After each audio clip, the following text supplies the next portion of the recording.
उर्दू पर अगला प्रोग्राम। इस प्रोग्राम को पेश करने में ताउन कर रहे हैं Shri ultra red oxide, Bharat का एकमात्र जंग रोधक सीमेंट।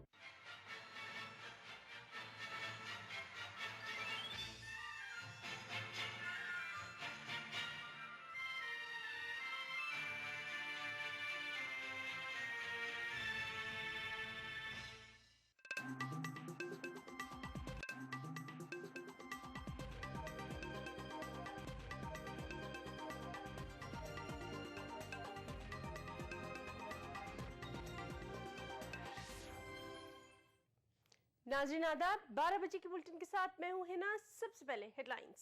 पाकिस्तान ने एक मर्तबा फिर की जंगबंदी की खिलाफ वर्जी। रामगढ़ सेक्टर, पुंछ और सांबा में हिंदुस्तानी चौकियों को बनाया निशाना।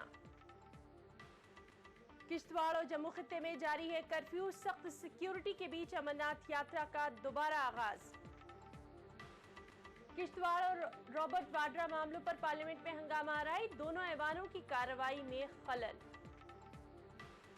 इशरत एनकाउंटर केस के मुलजिम पीपी पांडे ने अदालत में किया सरेंडर। पेशगी जमानत हासिल करने में हो चुके थे नाकाम। लालू यादव को सुप्रीम कोर्ट का झटका। चारा घोटाला मामले की समाअत करने वाली जज की तब्दीली की अर्जी मुस्तरद। और इंग्लैंड का एशियस पर कब्जा। ऑस्ट्रेलिया के खिलाफ चौथा टेस्ट मैच जीतकर सीरीज में 3-0 की सबकत।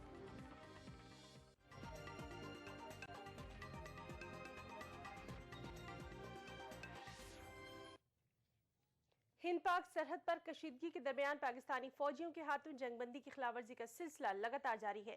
पाकिस्तानी फौजियों ने जम्मू कश्मीर के पुंछ और सांबा जिलों और रामगढ़ सेक्टर में LOC पर हिंदुस्तानी फॉरवर्ड चौकियों को निशाना बनाया है। पाकिस्तान को सरहद पर जारी कशीदगी का बिल्कुल भी ख्याल नहीं है। पाकिस्तानी फौजियों ने एक मर्तबा फिर जंगबंदी की खिलाफ वर्जी करते हुए पूंछ और सांबा जिले में बैनुल-अक़वामी सरहद पर हिंदुस्तानी चौकियों को निशाना बनाया। पाकिस्तानी फौजियों ने मुसलसल तीसरे दिन जंगबंदी की खिलाफ वर्जी की है। शनिचर के रोज से लेकर अब तक 7 मर्तबा पाकिस्तान के फौजियों ने इस तरह की कार्रवाई अंजाम दी है। इससे कबल फौज और BSF के तर्जुमानों ने कहा कि पाकिस्तानी फौजियों ने कल निस्फ शब के बाद तकरीबन 1:50 पर पूंछ और दुर्गा बटालियन हलकों में LOC से मुत्तसिल हिंदुस्तानी फॉरवर्ड चौकियों पर मोर्टार, रॉकेट और छोटे हथियारों की मदद से भारी गोलाबारी की। उसके बाद शाम तकरीबन 7:30 बजे सांबा जिले में बैनुल-अक़वामी सरहद पर कोठाए बॉर्डर आउटपोस्ट पर छोटे हथियारों से गोलियां बरसाई गईं। पाकिस्तानी फौजियों ने पूंछ में LOC वाक़े दिगवार, मनकोटे और दुर्गा बटालियन हलकों में 11 चौकियों पर गोलाबारी की।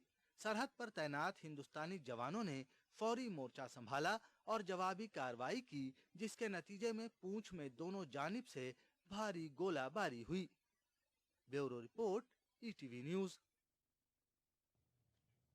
पाकिस्तान की जानिब से जंगबंदी की मुसलसल खिलाफवर्जी पर माहिर दिफा RK अरोड़ा का कहना है कि पाकिस्तानी वज़ीर-ए-आज़म नवाज शरीफ की नीयत पर कोई पानी फेरने के फिराक में है। माहिर दिफा ने पाकिस्तान की तरफ से इस सिमत में ठोस कदम उठाने की जरूरत पर जोर दिया। मेरे ख्याल से जो नवाज शरीफ साहब की नीयत है उस पे कोई पानी फेरना चाहता है पाकिस्तान में, नहीं तो कोई वजह नहीं है। जब प्रपोजल पाकिस्तान से आई है और अभी वो इंतजार कर रहे हैं इंडिया का रिप्लाई और कंफर्मेशन कि प्राइम मिनिस्टर्स की मीटिंग होगी। क्या है कि पब्लिक ओपिनियन इंडिया में इतना खिलाफ हो गया है इन टॉक्स के बारे में कि बहुत जरूरी है पाकिस्तान को 1 या 2 ठोस कदम उठा के ये कन्वे करना कि हम सीरियस हैं और उसके लिए माहौल बनाने के लिए हम कदम उठाएंगे और उठा के दिखाएं।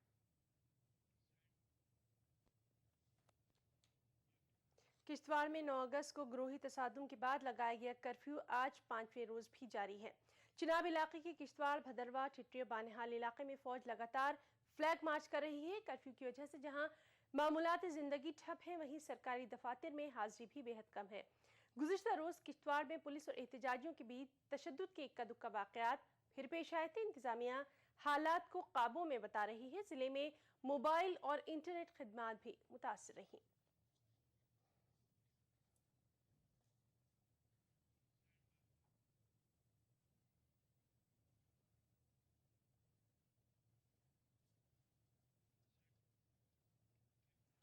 उधर जम्मू के 7 अजला में आज भी कर्फ्यू जारी है।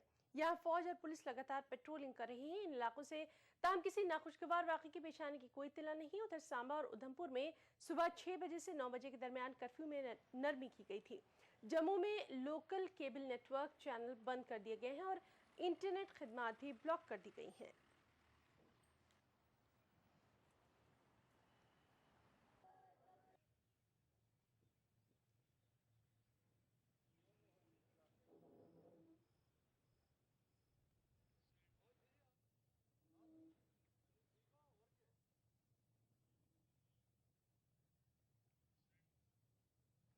और जम्मू खित्ते की ताज़ा सूरत हाल पर बात करते हैं। जम्मू में मौजूद ईटीवी नुमाइंदे समीर भट्ट से। जी समीर, जम्मू खित्ते में कर्फ्यू की क्या सूरत हाल है?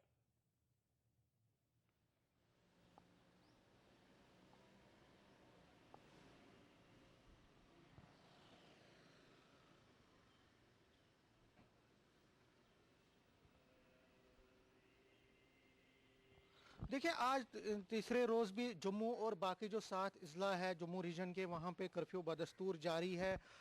जम्मू में अगर हम जम्मू की पहले बात करें तो जम्मू में आज तीसरा दिन है कर्फ्यू का। और आज क्योंकि बीजेपी की कॉल नहीं थी जम्मू बंद की, लेकिन वीएचपी ने कल शाम को यहाँ पे कॉल दी, उसके चलते एडमिनिस्ट्रेशन ने फैसला किया है कि आज कर्फ्यू बदस्तूर जारी रहेगा।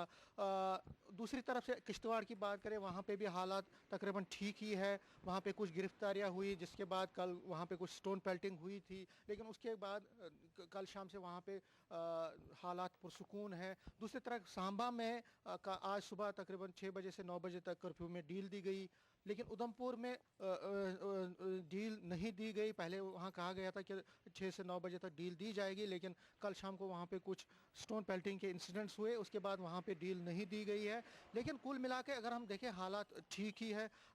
हमें जो अभी खबर मिली है कि किश्तवाड़ में तकरीबन 110 के करीब जो है पूरे जम्मू रीजन की अगर बात, 110 के करीब जो लोगों को गिरफ्तार किया गया है, जो स्टोन पेल्टिंग में मुलविस थे, तशद्दुद में मुलविस थे, और उनके खिलाफ केस दर्ज किया।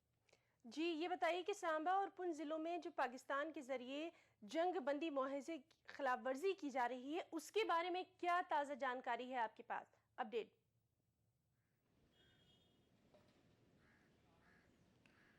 देखिए, ये सबसे बड़ा कंसर्न है जो पुंछ में हो रहा है, जो एलओसी और आईबी पर हो रहा है, वो बहुत ही चिंता की बात है। वो कंसर्न है गवर्नमेंट के लिए, सिक्योरिटी एजेंसीज के लिए। अभी जब मैं आपसे बात कर रहा हूँ तो पुंछ जो सांबा सेक्टर है, वहाँ पे नारायण पोस्ट है, वहाँ पे पाकिस्तान की तरफ से फायरिंग की जा रही है। इसी तरह पुंछ में मेंढर और बालाकोट में कल शाम को पाकिस्तान की तरफ से फायरिंग हुई।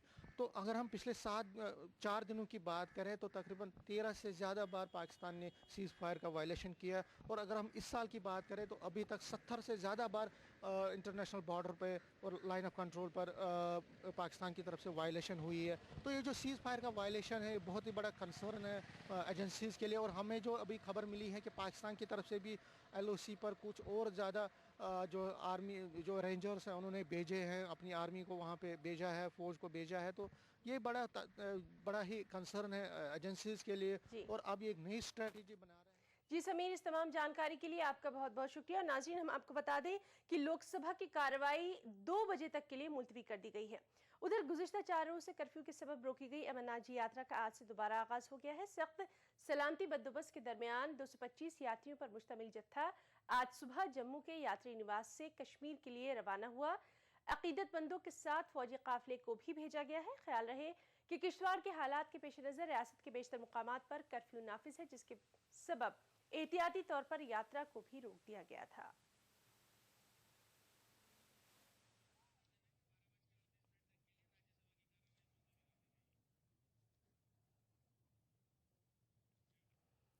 उधर किश्तवाड़ में फिरक़ेवाराना कशीदगी का मामला पार्लियामेंट में हंगामे का सबब बना है। लोकसभा में अपोजिशन ने मामला उठाया।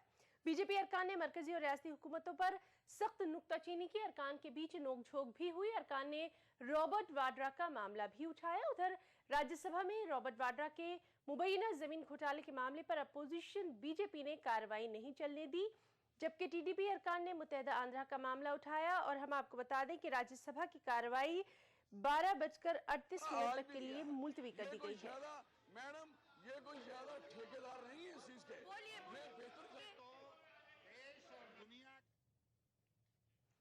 इशरत एनकाउंटर केस के मुलजिम गुजरात के IPS अफसर PP पांडे ने खुद को कानून के हवाले कर दिया है। उन्होंने आज अहमदाबाद में CBI अदालत में खुद को पेश कर दिया। गुज़िश्ता रोज सुप्रीम कोर्ट ने उनकी कब्ल अज गिरफ्तारी जमानत को मुस्तरद कर दिया था। CBI अदालत और गुजरात हाई कोर्ट से जमानत हासिल करने में नाकाम होने के बाद पांडे ने सुप्रीम कोर्ट का रुख किया था। पांडे को CBI पहले ही मफरूर करार दे चुकी है। CBI पांडे समेत गुजरात के 7 पुलिस एहलकारों को इशरत जहां फर्जी एनकाउंटर केस में मुलजिम बना चुकी है। FIR दर्ज होने के बाद से ही पांडे ने दफ्तर जाना बंद कर दिया था। उधर चारा घोटाले के मुकदमे की समाअत करने वाले जज को तब्दील किए जाने की लालू यादव की अर्जी सुप्रीम कोर्ट ने मुस्तरद कर दी है। लालू यादव ने यह कहते हुए सुप्रीम कोर्ट से रांची की अदालत के जज को तब्दील करने की दरख्वास्त की थी कि वो नीतीश हुकूमत में वजीर तालीम के रिश्तेदार हैं, इसलिए उन्हें इंसाफ मिलने की उम्मीद नहीं है। चीफ जस्टिस PK सदाशिवम की सरबराही वाली बेंच ने लालू प्रसाद यादव की अर्जी पर 9 जुलाई को CBI की खुसूसी अदालत को इस मामले में फैसला सुनाने से रोक दिया था। सुप्रीम कोर्ट लालू की अर्जी ठुकराते हुए ट्रायल कोर्ट के जज को जल्द अज जल्द फैसला सुनाने की हिदायत दी है। सुप्रीम कोर्ट ने आज जो ट्रांसफर पिटीशन की थी कि ये केस जो जज सुन रहे हैं उनको नहीं सुनना चाहिए, वो खारिज की है। जज ने ये भी कहा कि जो दो वजह दी थी, एक वजह ये थी कि जो मिस्टर शाही है, जो अभी मिनिस्टर है मिस्टर नीतीश कुमार की कैबिनेट में, वो उनके कजिन की शादी जज की सिस्टर के साथ हुई है। और दूसरा वजह था कि 20 जून को जज ने एक नोटिस बोर्ड पे नोटिस लिखवा दी कि 1 जुलाई तक रिटर्न सबमिशन फाइल किया जाए और 15 जुलाई को वो जजमेंट देंगे ना। ये लीगली गलत था, लेकिन उसमें से आप ये नहीं कह सकते कि जज के पास पार्शियलिटी होगी या वो इंडिपेंडेंट जजमेंट नहीं देंगे। खबरें अभी और भी हैं, वक्त ब्रेक का।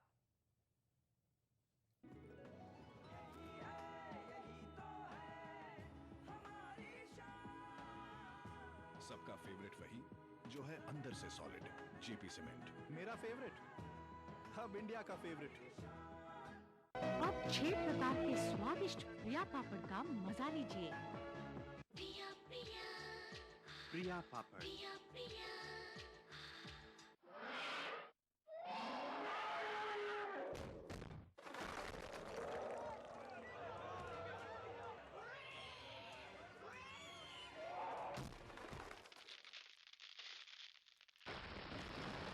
अंदर सीमेंट, सस्ता नहीं सबसे अच्छा।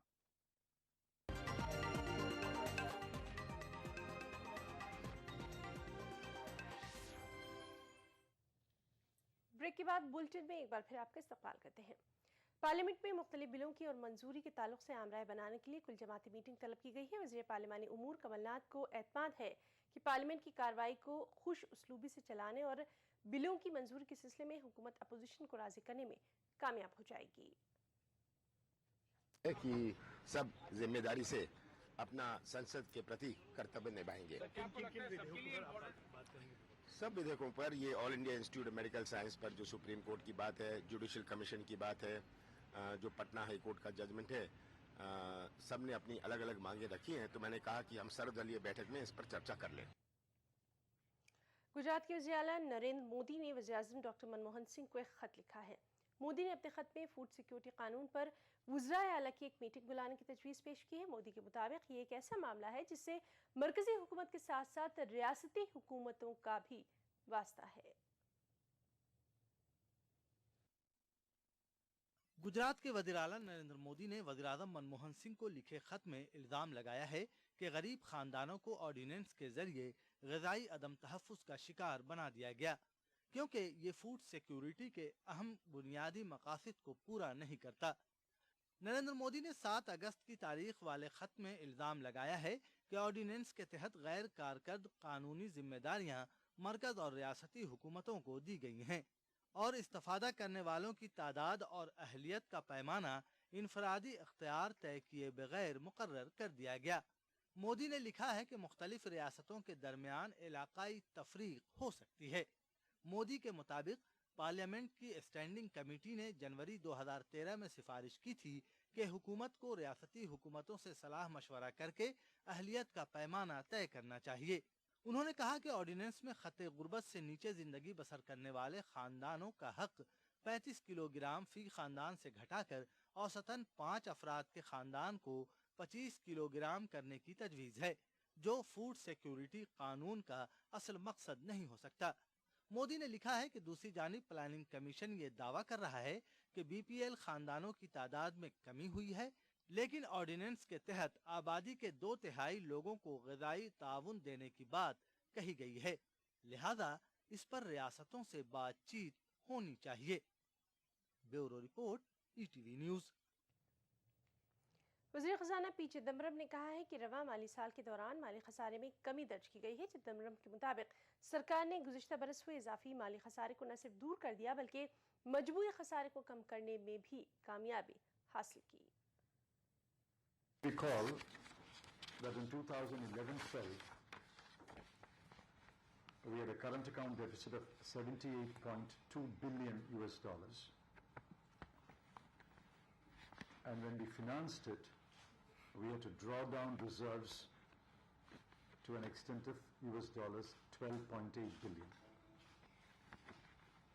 But last year,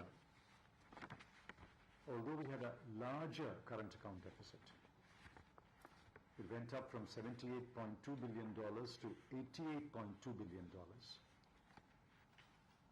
We not only financed it fully and safely, we actually added $3.8 billion to the reserves. Gorkhaland की तश्कील की मांग पर जोर देने के लिए गोरखालैंड में बंद बनाया जा रहा है। जन मुक्ति मोर्चा की कॉल पर बंद का आज 11वां दिन है। बंद के दौरान तशद्दुद बर्पा करने के सिलसिले में मुक्ति मोर्चा के 2 अरकान को गिरफ्तार किया गया है। बंद के सबब तिजारती और तालीमी सरगर्मियां मुअत्तल होकर रह गई हैं।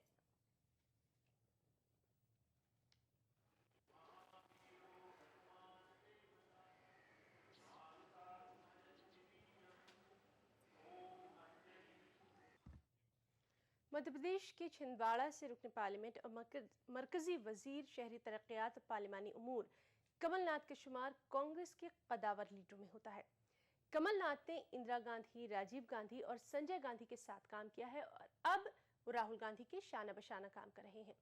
वजीर रहते हुए भी अपने पार्लिमानी हल्के का पूरा ख्याल रखने वाले कमलनाथ का मानना है कि 2014 के आम चुनाव में यूपीए हुकूमत की वापसी यकीनी है। ताहम वज़ीर-ए-आज़म बनना है या नहीं, ये फैसला खुद राहुल गांधी को करना है। कमलनाथ ने यह भी कहा कि मध्य प्रदेश में कांग्रेस मजबूत पोजीशन में है और रियासत में तब्दीली की लहर है। उन्होंने ये बातें ईटीवी उर्दू और हिंदी चैनलों के हेड जगदीश चंद्र से मुलाकात के दौरान कही। अगला चुनाव 2014 का राहुल के नेतृत्व में आप जीतने जा रहे हैं और फिर क्या यूपीए 3 बनाएंगे? यूपीए 3 आवश्यक बनाएंगे और राहुल गांधी तय करेंगे कि वह प्रधानमंत्री बनना चाहते हैं, ये तो उनके ऊपर है। पर हम सब की इच्छा तो ये है कि अपने देश की राजनीति में एक सोच का परिवर्तन लाएं। अगर फोकस आपने दिल्ली में सेंट्रल पॉलिटिक्स और सेंट्रल गवर्नेंस में रखा है, तो मध्य प्रदेश की चुनौती को, जहां कांग्रेस की हालत इतनी ख़राब है, आपने स्वीकार क्यों नहीं किया? क्या कभी राहुल या सोनिया गांधी ने आपसे बात नहीं की? आपकी दिलचस्पी नहीं बनी वहाँ जाने की? सबसे पहले मध्य प्रदेश में कांग्रेस की हालत आगे आने वाले चुनाव के लिए खराब नहीं है। एक परिवर्तन की लहर है। हमारे मध्य प्रदेश के मतदाता, मध्य प्रदेश की जनता सीधी सादी है, सरल स्वभाव की है, पर मूर्ख नहीं है और ये पहचानती है। आज कलाकारी की राजनीति पहचानती है, आज भ्रष्टाचार पहचानती है और मैं मानता हूँ कि कांग्रेस की हालत अच्छी है। जहाँ तक मेरा प्रश्न है, मेरा दृष्टिकोण इसमें स्पष्ट है। मैं मैदान में हूँ कि कांग्रेस जीते। मैं मैदान में किसी पद के लिए नहीं हूँ कि मुझे मुख्यमंत्री बनना है इसलिए मैं मैदान में हूँ। हम सब एक हैं। खबरें अभी और भी हैं, वक्त एक ब्रेक का, ब्रेक के बाद चल लौटते हैं। यही है, यही तो है मेरी शान, यही है, यही तो है हमारी शान, यही तो है हमारी शान। इसी पर है सबका भरोसा, जेपी सीमेंट। सबका फेवरेट वही जो है अंदर से सॉलिड, जेपी सीमेंट। मेरा फेवरेट, अब इंडिया का फेवरेट।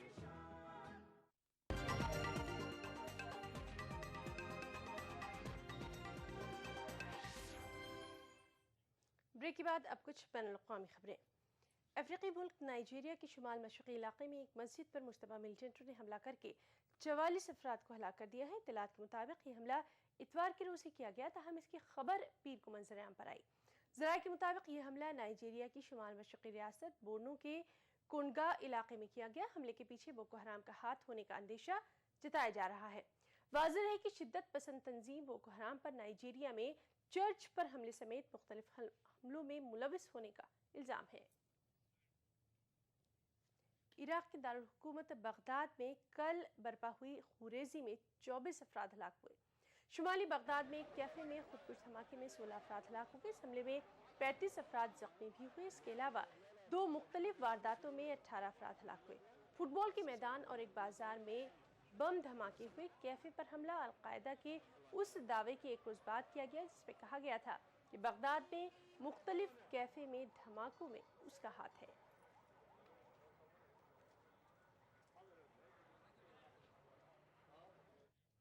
शाम में फौज और बागियों के दरमियान लड़ाई बदस्तूर जारी है। एक NGO के मुताबिक शाम के दिराजबर में गुज़िश्ता 3 दिनों की लड़ाई के दौरान मुखालफिन और फौज के 60 जवान हलाक हुए।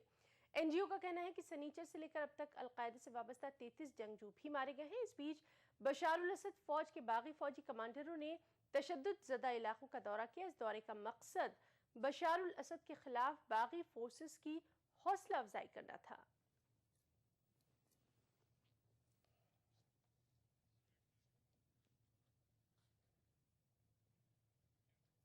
ईरानी सदर की मुजवज़ा काबीना को सख्त गिर अरकान पार्लियामेंट ने चैलेंज किया है।